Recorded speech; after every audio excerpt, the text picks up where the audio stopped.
ये जो कलरफुल पहाड़ आप देख रहे हो, इन्हें रेनबो माउंटेन्स कहा जाता है। ये पहाड़ चाइना और पेरू में पाए जाते हैं। इन पहाड़ों का जिक्र कुरान में भी मिलता है। क्या तूने ना देखा कि अल्लाह ने आसमान से पानी उतारा तो हमने इससे मुख्तलिफ रंगों वाले फल निकाले, और पहाड़ों में सफेद और सुर्ख रंग वाले रास्ते हैं। इनके मुख्तलिफ रंग हैं और कुछ पहाड़ काले, बहुत ही काले हैं। कमाल की बात यह है कि नबी पाक सल्लल्लाहु अलैहि वसल्लम अरब में पैदा हुए, जहां किसी को भी इन पहाड़ों के बारे में पता नहीं था, और न ही अरब में दूर दूर तक ये पहाड़ पाए जाते थे। तो आखिर नबी पाक सल्लल्लाहु अलैहि वसल्लम ये खुद से कैसे बता सकते हैं? क्या अभी भी लोग कुरान की सच्चाई से इनकार करेंगे? सीक्रेट नंबर 2, आपने समंदर की लहरों को तो देखा ही होगा, लेकिन क्या आपको पता है कि समंदर के अंदर भी लहरें होती हैं?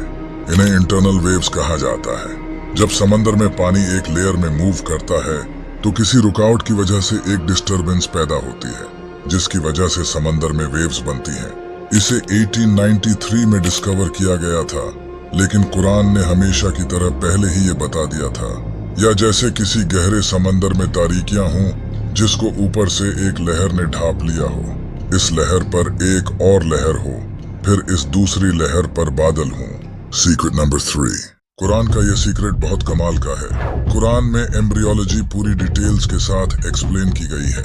यहाँ बताया है कि किस तरह अल्लाह स्पर्म के बॉडी में एंटर होने के बाद बच्चे को पैदा करता है, जबकि साइंस ने 19th सेंचुरी में एम्ब्रियोलॉजी को डिस्कवर किया था।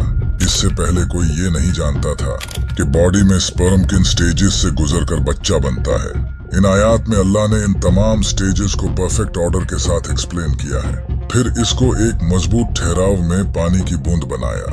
फिर हमने इस पानी की बूंद को जमा हुआ खून बना दिया। फिर जमे हुए खून को गोश्त की बोटी बना दिया। फिर गोश्त की बोटी को हड्डियां बना दिया। फिर हमने इन हड्डियों को गोश्त पहनाया। फिर इसे एक दूसरी सूरत बना दिया तो बड़ी बरकत वाला है वो अल्लाह जो सबसे बेहतर बनाने वाला है। आज से 1400 साल पहले किसी इंसान के लिए बगैर किसी एडवांस इंस्ट्रूमेंट्स के ये सब बताना इम्पॉसिबल था। डॉक्टर कीथ मूर, जो कि ह्यूमन एम्ब्रियोलॉजी और एनाटॉमी के एक्सपर्ट हैं, इन्हें सऊदी अरब इनवाइट किया गया, जहां अब्दुल अजीज यूनिवर्सिटी ने इन्हें कुरान की ये आयात एग्जामिन करने के लिए कहा, जिनमें ह्यूमन एम्ब्रियोलॉजी को एक्सप्लेन किया गया है।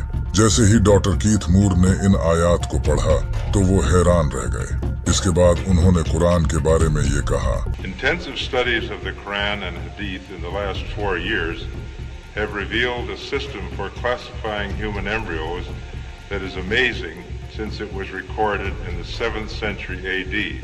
जैसा कि आपने देखा, डॉक्टर कीथ मूर कुरान के इस मुजिजे को देखकर हैरान रह गए थे।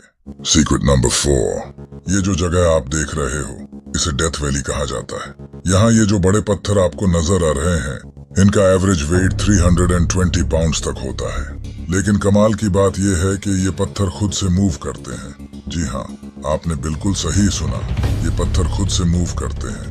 कई सालों तक साइंटिस्ट्स इसको लेकर परेशान रहे। किसी को भी ये पता नहीं चला कि ये पत्थर क्यों मूव करते हैं। आखिरकार 2014 में साइंटिस्ट्स ने टाइमलेस फोटोग्राफी का यूज करके इन पत्थरों की मूवमेंट को कैप्चर किया।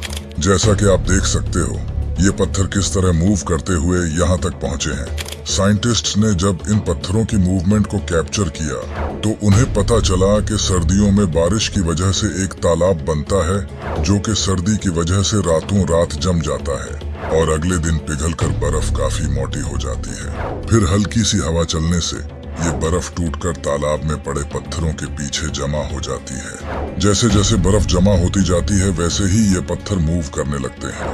कुरान में अल्लाह ने फरमाया है, फिर इसके बाद तुम्हारे दिल सख्त हो गए तो वो पत्थरों की तरह हैं, बल्कि उनसे भी ज्यादा सख्त हैं। और पत्थरों में तो कुछ वो हैं जिनसे नदियां बह निकलती हैं, और कुछ वो हैं कि जब फट जाते हैं तो उनसे पानी निकलता है, और कुछ वो हैं जो अल्लाह के डर से गिर पड़ते हैं, और अल्लाह तुम्हारे अमाल से हरगिज बेखबर नहीं। इस आयत में अल्लाह ने एक बड़ी हैरान कुन बात कही है। यहाँ अल्लाह ने कुछ ऐसे पत्थरों का जिक्र किया है जो अल्लाह के डर से गिर पड़ते हैं। यहाँ चट्टान से गिरने वाले पत्थरों की तो हरगिज बात नहीं हो रही, क्योंकि वो पत्थर तो हवा या इरोजन की वजह से गिरते हैं। इनके मूवमेंट के पीछे तो कोई आउटर रीजन होती है, ना कि वो खुद से मूव करते हैं। यहाँ मोस्ट लाइकली इन्हीं पत्थरों की बात हो रही है। अल्लाह बेहतर जानता है। सीक्रेट नंबर 5, कुरान में अल्लाह ने फरमाया है, अल्लाह इस बात से आर नहीं करता कि मच्छर या इससे बढ़कर किसी चीज की मिसाल बयान फरमाए। यहाँ अल्लाह ने फरमाया है कि अल्लाह मच्छर जैसी छोटी मखलूक की भी मिसाल बयान कर सकता है लोगों को हिदायत देने के लिए। साइंस ने ये डिस्कवर किया है कि मच्छर के पर 300 to 600 टाइम्स पर सेकंड बीट करते हैं। सिर्फ इतना ही नहीं, मच्छर में सेंसिटिव ओल्फैक्टरी रिसेप्टर्स होते हैं जिनकी वजह से ये जानवर और इंसानों को दूर से ही डिटेक्ट कर लेते हैं। इसी तरह इनमें हीट और विजुअल सेंसर्स भी होते हैं जो इन्हें अपना शिकार ढूंढने में मदद करते हैं। इसके अलावा मच्छर की आंखों में ऐसे सेंसर्स होते हैं जिनकी वजह से ये 360 डिग्री देख सकते हैं और रात को भी आसानी से देख पाते हैं। और कमाल की बात यह है कि मच्छर दुनिया के डेडली एनिमल्स में से हैं। इनकी वजह से हर साल 1 मिलियन लोग मरते हैं। इसी वजह से इस आयत में लिखा है कि जो मोमिन हैं वो यकीन करते हैं वो इनके खुदा की तरफ से सच है, और जो काफिर हैं वो कहते हैं कि इस मिसाल से खुदा की मुराद ही क्या है। इससे खुदा बहुतों को गुमराह करता है और बहुतों को हदायत बख्शता है, और वो इसके जरिए सिर्फ नाफरमानों ही को गुमराह करता है। यानी कि इतनी छोटी सी मखलूक में भी अल्लाह ने लोगों के लिए निशानियां रखी हैं। सीक्रेट नंबर 6, कुरान की इस सूरा में अल्लाह ने फरमाया है, और तुम्हारे रब ने शहद की मक्खी के दिल में ये बात डाल दी कि पहाड़ों में और दरख्तों में और छतों में घर बनाओ, फिर हर किस्म के फलों में से खाओ और अपने रब के बनाए हुए नरमो आसान रास्तों पर चलती रहो। इसके पेट से एक पीने की रंग बरंगी चीज निकलती है। इसमें लोगों के लिए शफा है। बेशक इसमें गौर करने वालों के लिए निशानी है। यहाँ अल्लाह ने फरमाया है कि शहद में लोगों के लिए शफा है। साइंस ने यह डिस्कवर किया है कि शहद में antioxidant, anti inflammatory, anti bacterial, anti diabetic, respiratory, gastrointestinal, cardiovascular and nervous system protective effects पाए जाते हैं। इसी वजह से शहद बॉडी के लिए बहुत बेनिफिशियल है। जैसा कि अल्लाह ने फरमाया है, इसमें लोगों के लिए शफा है, और आगे ये भी लिखा है कि इसमें गौर करने वालों के लिए निशानियां हैं। क्या बात है। सीक्रेट नंबर 7, जब आपकी बॉडी पर कट लगता है तो ऑब्वियसली आपको दर्द महसूस होता है, लेकिन ये होता कैसे है? जैसे ही आपकी स्किन पर कट लगता है, स्किन में मौजूद पेन रिसेप्टर्स आपके ब्रेन को सिग्नल भेजते हैं जिससे आपको दर्द होता है। स्किन में मौजूद इन पेन रिसेप्टर्स को 1906 में चार्ल्स स्कॉट शेरिंगटन ने डिस्कवर किया था, लेकिन कुरान में सदियों पहले से इसका जिक्र मौजूद है। बेशक वो लोग जिन्होंने हमारी आयतों का इनकार किया, अनकरीब हम इनको आग में दाखिल करेंगे।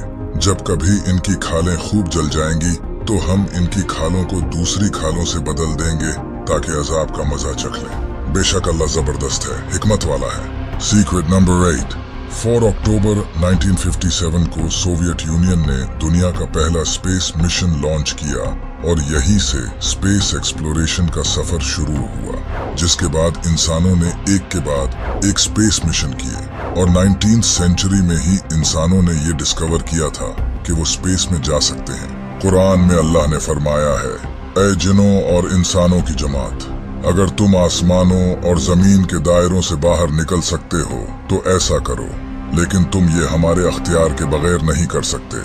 इस आयत से पता चलता है एक वक्त ऐसा आएगा कि इंसान स्पेस में जाने लगेगा, लेकिन वो कभी भी स्पेस की बाउंड्रीज के पार नहीं जा सकेगा।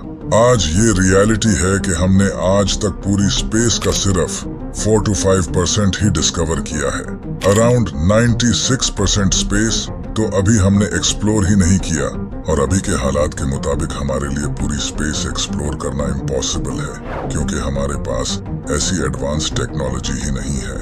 और एग्जैक्टली यही अल्लाह ने कुरान में फरमाया है।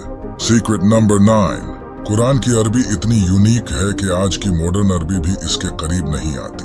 कुरान में कुछ ऐसे अल्फाज यूज किए गए हैं जो कि स्टैंडर्ड अरबी में कहीं पाए नहीं जाते। इसमें कुछ ऐसे सिंबल्स यूज किए गए हैं जो कि बिल्कुल करेक्ट वर्ड्स और करेक्ट प्रोनाउंसिएशन को इंडिकेट करते हैं, जैसे सेंटेंसेस के दरमियान जो पॉजेज आते हैं। कुरान का राइटिंग स्टाइल भी नॉर्मल अरबिक से बहुत यूनिक है। कुरान की अरबी और नॉर्मल अरबी में मॉर्फोलॉजी, फोनोलॉजी और सिंटैक्स के डिफरेंसेस हैं।